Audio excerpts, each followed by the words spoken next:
Hi ವೀಕ್ಷಕರೇ, ನಾನಿವತ್ತು ನಾಟಿ ಮೊಟ್ಟೆ ಕೋಳಿ ಸಾಂಬಾರು ಮಾಡೋದನ್ನ ಹೇಗೆ ಅಂತ ಹೇಳ್ಕೊಡ್ತೀನಿ. ಹಾಗೆ ನನ್ನ ಚಾನಲನ್ನು ಯಾರು ಸಬ್ಸ್ಕ್ರೈಬ್ ಮಾಡ್ಕೊಂಡು ನೋಡ್ತಾ ಇಲ್ವೋ ಅವರು ದಯವಿಟ್ಟು ಸಬ್ಸ್ಕ್ರೈಬ್ ಮಾಡ್ಕೊಂಡು ನೋಡಿ. ಹಾಗೆ ಪಕ್ಕದಲ್ಲಿರುವಂಥ ಬೆಲ್ ಐಕಾನ್ ಪ್ರೆಸ್ ಮಾಡಿ. ನಾನು ಹಾಕುವಂಥ ಎಲ್ಲ ವೀಡಿಯೋಸ್ಗಳ ನೋಟಿಫಿಕೇಷನ್ ನಿಮಗೆ ಬರುತ್ತೆ. ಹಾಗೆ ನನ್ನ ವಿಡಿಯೋನ ದಯವಿಟ್ಟು ನಿಮ್ಮ ಫ್ರೆಂಡ್ಸ್ಗೆ, ಫ್ಯಾಮಿಲಿಗೆ ಶೇರ್ ಮಾಡಿ. ಬನ್ನಿ ಇವಾಗ ಸಾಂಬಾರಿಗೆ ಏನೇನು ಐಟಮ್ಸ್ ಹಾಕೊಳ್ಳೋದು ಅಂತ ನೋಡೋಣ. ನಾನಿಲ್ಲಿ 1 kg ಚಿಕನ್ಗೆ ತಗೋತಾ ಇರೋವಂಥ ಐಟಮ್ಸು ಕೊತ್ತಂಬರಿ ಸೊಪ್ಪು, ಪುದೀನ ಸೊಪ್ಪು ಮತ್ತು ಶುಂಠಿ ಪೇಸ್ಟು, ಅರ್ಧ ಈರುಳ್ಳಿ, ಹಾಗೆ 1 ಇಂಚು ಚಕ್ಕೆ, 4 ಲವಂಗ, 1 ಉಂಡೆ ಬೆಳ್ಳುಳ್ಳಿ, ಹಾಗೆ ಒಂದು ಸ್ವಲ್ಪ ಕಾಯಿ, ಒಂದು 3 ಸ್ಪೂನ್ ಆಗುವಷ್ಟು ಕಾಯಿ, ಹಾಗೆ ಎಣ್ಣೆ. ಹಾಗೆ ಇಲ್ಲಿ ಧನಿಯಾ ಪುಡಿ ನಾನು 2 ಸ್ಪೂನ್ ತಗೊಂಡಿದ್ದೀನಿ.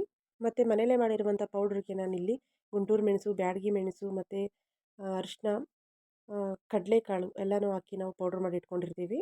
ನಾನು ಅದೇ ಪೌಡ್ರನ್ನ ಇಲ್ಲಿಂದ 2 ಸ್ಪೂನ್ ಬಳಸ್ತಾ ಇದ್ದೀನಿ. ಹಾಗೆ ಬನ್ನಿ ಇಲ್ಲಿ ಒಗ್ಗರಣೆ ಮಾಡ್ಕೊಳ್ಳೋಣ. ಹಾಗೆ 2 ಸ್ಪೂನು ಬಾಣಲೆಗೆ ಎಣ್ಣೆ ಹಾಕ್ಕೊಳ್ಳಿ.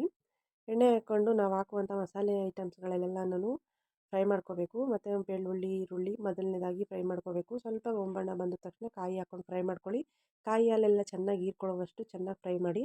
ಮತ್ತು ನಾನು ಆಮೇಲೆ ಸೊಪ್ಪುಗಳು ಏನು ಬಳಸಿದ್ದೆ, ಆ ಸೊಪ್ಪು, ಚಕ್ಕೆ, ಲವಂಗ, ಶುಂಠಿ ಎಲ್ಲನೂ ಹಾಕ್ಕೊಂಡು ಚೆನ್ನಾಗಿ ಫ್ರೈ ಮಾಡ್ಕೊತೀನಿ. ಫ್ರೈ ಮಾಡ್ತಾ ಮಾಡ್ತಾ ಆ ಸೊಪ್ಪೆಲ್ಲ ಚೆನ್ನಾಗಿ ಬಾಡೋಗಬೇಕು. ಅಲ್ಲಿವರೆಗೂ ನೀವು ಚೆನ್ನಾಗಿ ಫ್ರೈ ಮಾಡ್ಕೊಳ್ಳಿ. ನೋಡಿ ಎಷ್ಟು ಚೆನ್ನಾಗಿ ಬಾಡೋಯ್ತು ಸೊಪ್ಪು ಅಂತಂದರೆ.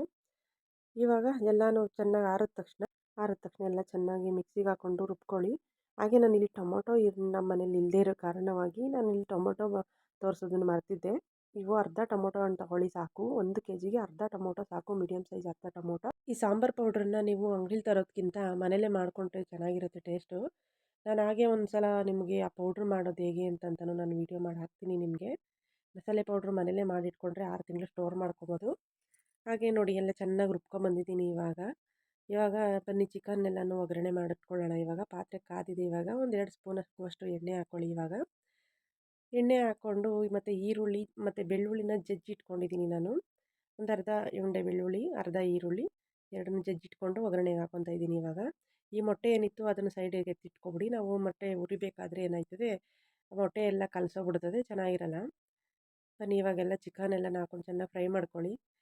ಹಾಗೆ ನೀವು ರುಚಿಗೆ ಎಷ್ಟು ಬೇಕೋ ಅಷ್ಟು ಉಪ್ಪು ಸೇರಿಸ್ಕೊಳ್ಳಿ. ಮತ್ತು ಒಂದು 1/4 ಸ್ಪೂನಷ್ಟು ಅರಿಶಿನ ಸೇರಿಸ್ಕೊಳ್ಳಿ. ಅರಿಶಿನ ಹಾಕ್ಕೊಂಡು ಚೆನ್ನಾಗಿ ಫ್ರೈ ಮಾಡಿ. ಇವಾಗ ಅದು ಚೆನ್ನಾಗಿ ನೀರು ಬಿಟ್ಕೊಬೇಕು. ನೋಡಿ ಈಗ ಎಷ್ಟು ಚೆನ್ನಾಗಿ ನೀರು ಬಿಟ್ಕೊಂಡಿದೆ ಅಂತ.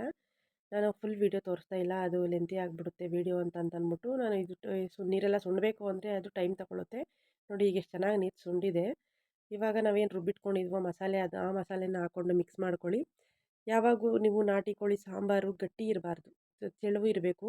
ಅದೇ ಜಾರಿಗೆ ಹಾಕ್ಕೊಂಡು ಅದು ತುಂಬ ನಾನು ನೀರು ಸೇರಿಸ್ಕೊತಾ ಇದ್ದೀನಿ. ಇವಾಗ ನಾನು ನಾಟಿ ಕೋಳಿ ಸಾಂಬಾರನ್ನ ಯಾವಾಗೂ ತೆಳುವಾಗಿ ಮಾಡ್ಕೊಂಡ್ರೆ ಟೇಸ್ಟ್ ಇರುತ್ತೆ ಅದು ಮುದ್ದೆಗೆ. ನೋಡಿ ಎಷ್ಟು ತೆಳುವಾಗಿರಬೇಕು ಅಂತ. ನಾವು ಈ ಫಾರಂ ಕೋಳಿ ಏನು ಮಾಡ್ತೀವೋ ಅದನ್ನು ಗಟ್ಟಿಗೆ ಮಾಡಿದ್ರೆ ಚೆಂದಾಗಿರುತ್ತೆ. ಈ ನಾಟಿ ಕೋಳಿ ಮಾತ್ರ ಯಾವಾಗೂ ತೆಳುವಾಗಿರಬೇಕು ಸಾಂಬಾರು, ಆವಾಗಲೇ ಇದು ರುಚಿ ಕೊಡೋದು. ನಾನು ಇವಾಗ ಮೊಟ್ಟೆ ಏನು ಎತ್ತಿಟ್ಕೊಂಡಿದ್ದೆ ಆ ಮೊಟ್ಟೆನೆಲ್ಲನೂ ಇವಾಗ ಒಂದು ಹಾಕ್ತೀನಿ. ಇವಾಗ ಚೆನ್ನಾಗಿ ಕುದಿ ಬಂದು ಚೆನ್ನಾಗಿ ಬೇಯ್ಕೋಬೇಕು. ಇವಾಗ ಅದು ನಾನು ಪಾತ್ರೆಲ್ಲೇ ಬೇಯಿಸ್ತಾ ಇದ್ದೀನಿ. ಪಾತ್ರೆಯಲ್ಲಿ ಬೇಯಿಸಿದ್ರೇ ತುಂಬ ಟೇಸ್ಟ್ ಬರುತ್ತೆ ಇದು ಕುಕ್ಕರ್ಗೆ ಹಾಕಿ ವಿಜಿಲ್ ಹೊಡೆಸ್ಬಿಟ್ರೆ ಅದು ಅಷ್ಟೊಂದು ಟೇಸ್ಟ್ ಸಿಗಲ್ಲ ಇದು. ನೋಡಿ ಇವಾಗ ಹೆಂಗೆ ಬಂದಿದೆ ಅಂತ. ಚಿಕನ್ ಅಂತೂ ಒಳ್ಳೆ ಸಾಫ್ಟಾಗಿ ಬೆಂದಿದೆ. ನೋಡಿ ತೋರಿಸ್ತೀನಿ ನಾನು ಎಷ್ಟು ಸಾಫ್ಟಾಗಿ ಬೆಂದಿದೆ ಅಂತ. ಮುಟ್ಟಿದ್ರೆ ಸಾಕು ಹಂಗೆ ಕರಗೋಗ್ತಾ ಇದೆ. ನಾಟಿ ಕೋಳಿ ಸಾಂಬಾರು ಮುದ್ದೆ ಜೊತೆ ಒಳ್ಳೆ ಕಾಂಬಿನೇಷನ್ ಇರುತ್ತೆ. ಮಾಡ್ತೀನಿ ನೋಡಿ ಹೇಗೆ ಬಂದಿದೆ ಅಂತ ಕಮೆಂಟ್ ಮಾಡಿ ಪ್ಲೀಸ್.